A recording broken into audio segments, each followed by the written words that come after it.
China in the 21st century is a thriving global business hub, a leading player in the global supply chain. The interaction between Chinese businesses and international firms has become a fact of life. However, trade between East and West had existed even before the economic reforms of Deng Xiaoping. One of the major enablers of this international trade was the Comprador class. In this documentary, we attempt to use the institutional framework to analyze the rise, development, and fall of the Comprador bourgeoisie in China. A comprador is the Chinese manager of a foreign firm in China, serving as the middleman in the company's dealings with the Chinese. They were a new business class that emerged in late Qing China. The opening of the trading post after 1842 provided more places and opportunities for the Western and Chinese merchants to pursue their callings.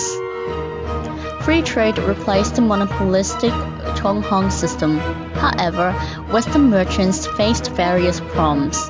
They could not understand the language of the Chinese. The complexity of monetary system, commercial practices, and social customs created strong barriers to smooth trade between Westerners and the Chinese. This created an economic demand for the services of the comprador. The compradors emerged amidst political turmoil. In Marie-Claire Berger's book, The Golden Age of the Chinese Bourgeoisie, she argues that the bourgeoisie owed its growth to the waning of state power at the end of the Qing. It was an opportunist flower which bloomed when the Chinese state was weak. It bloomed in an uncomfortable symbiosis with foreign imperialism. But who were these compradors personally? What was their identity in the society?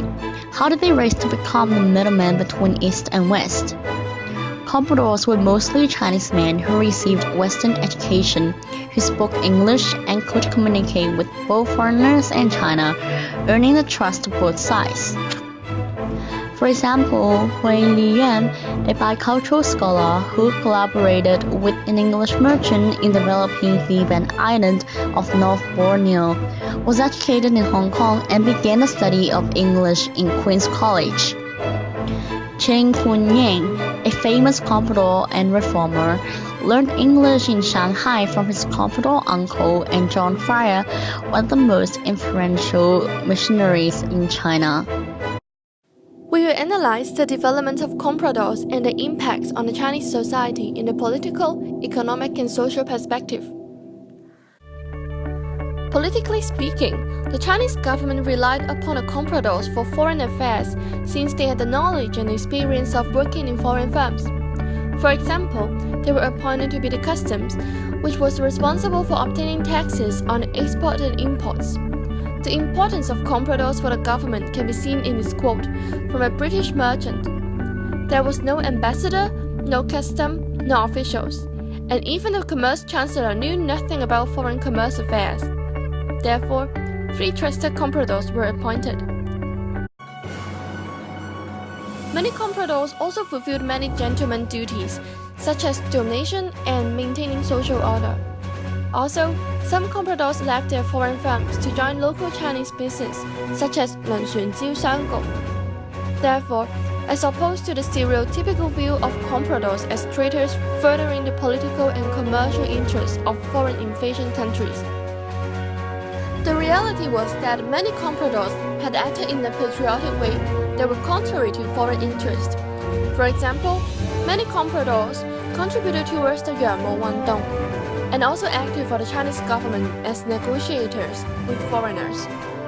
Due to the compradors' contribution to the Chinese government and also their association with foreign firms, they enjoyed the privilege of freedom from the officials' financial harassment. Such privilege was not enjoyed by traditional merchants. Therefore, compradors had strong political powers which allowed them to do business more successfully. Economically speaking, traditional Chinese discouraged entrepreneurship ideals. Also, economic deficiency in China led to a high interest rate, which made it difficult to start a business. However, by dealing with foreign firms, compradors gathered business knowledge and, most importantly, the capital needed to establish presence in different fields of business, ranging from tea, silk to shipping industry. In the beginning, Comprador served as a general manager in foreign companies overseeing logistics, sourcing, sales, financing due to their relationship and knowledge of the Chinese market and culture. In other words, Comprador facilitated international commerce between Chinese market and the foreign firms. Without the Compradors, it would not be possible for foreign firms to directly do trading in the Chinese market.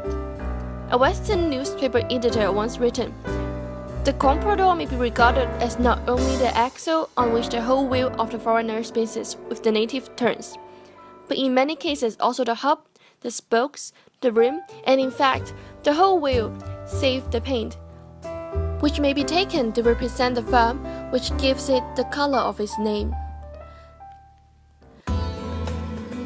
The Comprador had also accumulated a significant amount of money due to their importance and responsibilities. The Compradors would invest their own capital into various industries. Some of the investments would create wholly Chinese-owned businesses. Occasionally, such investment would take the form of a partnership with the foreign firms that the Compradors used to work for. This is because foreign firms were also in need to diverse their risk and raise capital. Prominent examples of business owned by Compradors are 開平煤礦、輪船招商局、上海機器織布局、the copper mines in Hainan, and other light industries. Without the Compradors' capital, it would not be possible for this early industrialization in China. Such industrialization improved the productivity and efficiency, and also allowed Chinese Compradors to compete against the foreign firms that they used to work for. The competitivity of Compradors can be seen in the following quote from the Harper's New Monthly magazine in 1878. "The Chinese Comprador has learned the lesson which the foreigner has unintentionally taught him, and learned it well. He is improving more than a match for his instructor. In all the Chinese ports, there are Chinese banks, Chinese insurance companies, Chinese boards of trade, Chinese steamship companies, and other concerns, all in Chinese management and supported by Chinese capital. There are Chinese importers and exporters. Unlike foreign firms, Compradors did not have to pay for the expensive local expertise because they were the local expertise themselves. Furthermore, since the Compradors were Chinese, they also received favorable treatment from other Chinese institutions, such as Qinzhang. Therefore, these competitive advantages allowed the Compradors who outperformed the foreign firms. Chinese Compradors were often thought as traitors who sold Chinese economic interests to foreigners. However, the reality was different. Undeniably, the Compradors were helping the foreigners to some extent, but the foreign firms also had a price to pay. The price was excessively high commissions charged by the Chinese Compradors for their local expertise. The commission was so high that it became unattractive for smaller foreign firms to do businesses in China. It was also known that some Compradors made more money than the foreign firm itself. We can see that the Compradors were like tax agency whom drastically reduced the profit that the foreign firms could make in China. However, the Compradors were more constructive than the real tax agency of the government because they actually reinvested this tax or commission back to the economy through industrial investment. Some of these Compradors were Tong Gingsing, Cher Yun.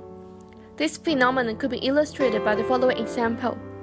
If a foreign firm were to make a $100 profit, the Compradors would take away $60 for commission and reinvested $40 into various businesses. As we looked with hindsight, we now realize that the Compradors had channeled the capital towards the right direction, which was towards the industrialization of China. Socially speaking, Compradors revolutionized the traditional Chinese ideals of career ladders and classes. Merchants were considered as low-class career under the Confucianism.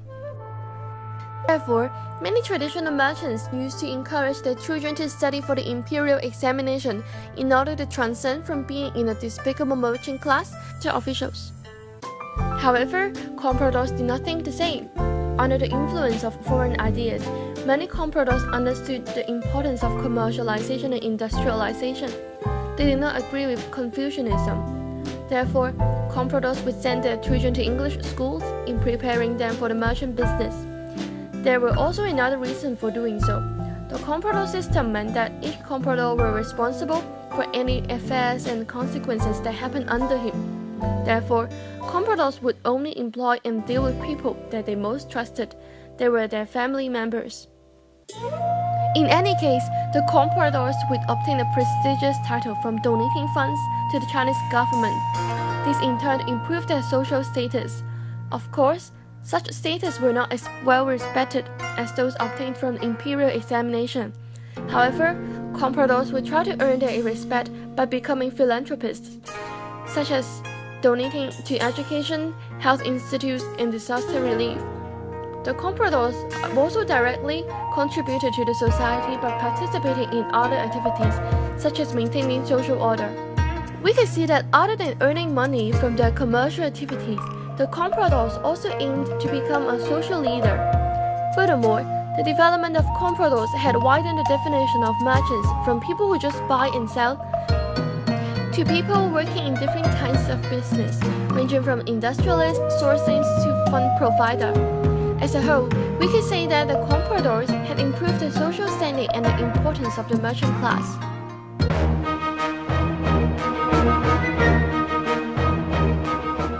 In the 1900s, there was an apparent decline of the comprador class, and the decline was attributable to many factors, including both the internal and the external. As time went by, foreign businessmen were able to know more about China. In 1867, the British consul mentioned in his report that to deal with the squeezing or blackmail of compradors, learning the Chinese language could be an effective way. He said, for foreign employees, it is of great significance to learn the Chinese language, which conforms to the trend of times and is key to their promotion. Afterwards, in 1915 and 1916, schools for Chinese learning were set up in Shanghai and Hong Kong, respectively. During World War I and World War II, there were some foreign homes that required the employees to learn Chinese and rewarded those who could pass the exams. Those employees were later sent to the mainland to directly deal with the Chinese businessmen. Another external factor was that imports and foreign investments decreased during World War I, which accelerated the decline of compradors. However, the trend of the decline of compradors was actually more attributable to internal factors than external factors. We could then look at the new Chinese socio-economic environment at that time. First of all, Chinese businessmen, as their foreign counterparts, became more experienced in foreign trades. Therefore, they were able to better deal with every detail of transactions. With the increasing of transactions between China and foreign countries, more experience could be gained and networks could be built by both parties, and therefore dependency on compradors gradually decreased. And due to changes in trades and a union of the market, the role of compradors was less important. Moreover, the status of compradors was threatened by the emerging Chinese banks. For example, one of the most important functions of compradors was to act as guarantors for personal business loans. But the banks could turn their personal loans into banks' loans by virtue of their reputation, which mostly nullified the compradors' function as guarantors. Actually, Japanese businessmen were the first to trade without the help of compradors, followed by Western companies. With the expansion of the Sino-Japanese War in late 1930s, the decline of compradors was more obvious. In 1943, China signed new treaties with Western countries. leading to the absolute nullification of all trading. Although the compradors disappeared in the end, their role in history is not to be ignored. They acted as the middlemen of not only businesses but also cultures. They were the result of the special situations in China at that time. Studies on the comprador bourgeoisie can actually disclose many aspects of the society at that time, and thus this class is worth more and deeper investigation.